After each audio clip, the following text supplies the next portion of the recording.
Chapitres 5, 6 et fin. Parce qu'on se paye votre tronche. Il aurait fallu s'éloigner du trou, mais le petit enfant n'en avait pas la force.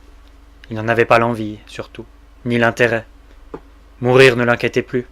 Il aurait voulu revenir en arrière et retrouver son grand frère, abandonner leur drôle de vie et se poser quelque part où le monde ne serait pas dangereux, retrouver leurs parents peut-être. Il se leva en contemplant l'horizon plat devant lui.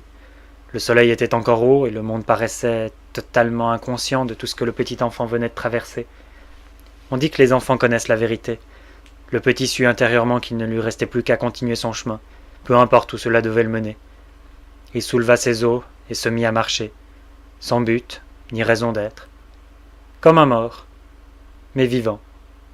« Hé, frérot, tu ne m'attends pas ?» Le petit enfant se retourna d'un bloc et lâcha ses deux ossements.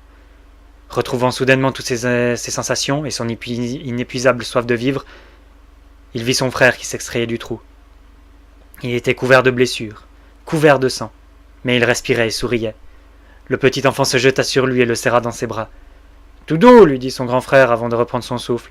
« Il va me falloir un moment avant de pouvoir marcher, je crois. »« Je vais trouver un moyen, tu vas voir. J'en trouve toujours un, lui dit son petit frère, fou de joie. « Je sais, t'en trouves toujours un. T'es le plus malin de nous deux. » L'aîné expliqua alors comment il était parvenu, non sans mal, à crever les yeux de l'orque lorsque ce dernier l'avait extrait de la fissure. S'en était suivi un violent échange de coups, jusqu'à ce que l'humain parvienne à récupérer son épée et à couper la main qui le tenait. Comme l'orque avait perdu l'autre contre les squelettes, il eut beaucoup de facilité, à partir de ce moment, à s'échapper. L'orque, complètement fou, s'était jeté contre les rochers, dans l'espoir fou d'écraser son adversaire. Il avait fallu à l'aîné attendre presque 20 minutes pour que Détruise arrête de bouger, ce que seule une effroyable perte de sang était parvenue à provoquer. Ensuite, il était retourné dans la fissure et s'était tiré jusqu'à l'ouverture. Le cadet ne trouvait pas de mots pour exprimer ses émotions. Son grand frère était incroyable. Il avait toujours été incroyable, mais il ne s'était pas attendu à ça.